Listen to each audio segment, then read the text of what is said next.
What's going on, folks? Who's ready for some Battlefield 4 loadouts? Now, before I get started with these, I just wanted to say a quick word. My Battlefield loadout videos attract the least number of views, but they also end up taking the most amount of time because of all the research that I do, plus having to try and collect gameplay with what's often not a very competitive setup. But I know plenty of you guys enjoy them, and I've tried to take them to the next level with this year's Battlefield 4 military loadouts. So if you do enjoy the video, or if you'd like to help spread the word, I'd really appreciate your support in the way of likes, favourites and all that good stuff. But let's stop wasting time and get straight on with episode 1 of my new Battlefield 4 loadouts. So in the Battlefield 3 series, I kind of found my feet doing military loadouts, and I'm going to continue that theme this year. So we're going to start off with the US Navy SEALs. One of the ways I'm going to try and up the quality this year is to include some cool video footage to help refer to for my decisions on each loadout. So in the case of the US Navy SEALs, I'm going to feature the Act of Valor movie from 2012, which featured real life Navy SEALs as the actors, and they used authentic weapon setups even with live ammunition in some scenes. So for this loadout in game, we're going to use the recon kit, but that doesn't mean we're going to choose a sniper rifle. The carbines in Battlefield 4 are the new all-kit weapons, which means we can choose the recon kit purely for the character's appearance, at least on the US side. This multicam apparel with the boonie hat really fits in well to the jungle rescue scene from the Act of Valor movie. And because these military loadouts, while they are quite authentic to real life, they don't always play out too well in game, so I'm also going to give a little rating for each one. And in the case of this US Navy SEAL loadout, it comes out as moderate. We're going to be using a pretty competitive weapon, but we're not going to use some of the accessories and attachments that allow for its best performance. So let's jump straight in and take a look at the weapon setup for the US Navy SEAL loadout for Battlefield 4. The one weapon used by the Navy SEALs throughout the Act of Valor movie is the M4A1 in various configurations.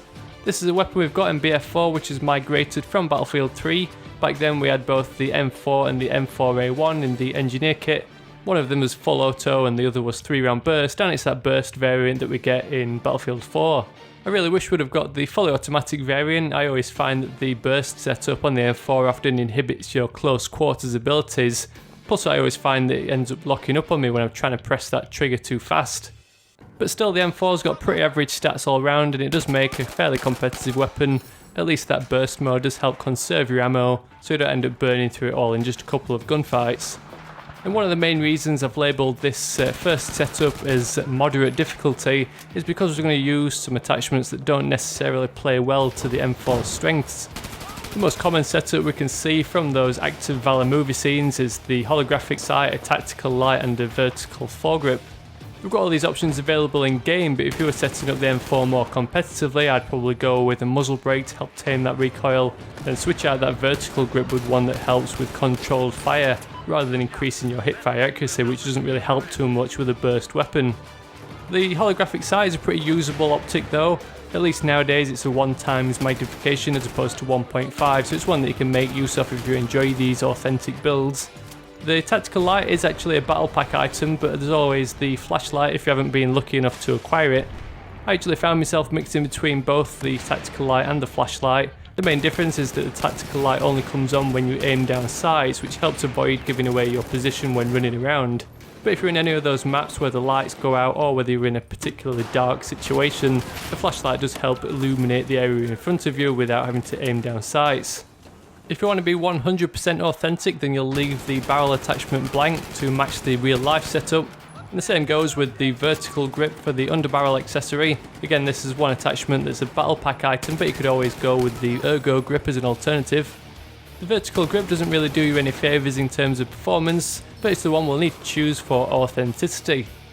For the secondary weapon, the Sig P226 is used extensively at the end of the movie. I remember back in my Battlefield 3 loadout series, I was longing for this weapon, with it being used by pretty much all special forces these days. Finally got it to make use of in Battlefield 4, but we're going to leave all the accessories blank, which means using the plain old iron sights, no accessory and the standard barrel. Once again, there's no harm in setting this weapon up to your personal preference, but this loadout series is all about having some fun setting up a class that's authentic to the real life force. So to finish off this setup, let's take a look at the equipment selections. For the grenade, we're going to go with the plain old M67. This is another weapon that's featured in the movie, but for future episodes I'll definitely be making use of the hand flare and the flashbang grenades. There's the perfect set of field upgrades named Spec Ops, which fits in perfectly with the Navy SEALs being a special operations force.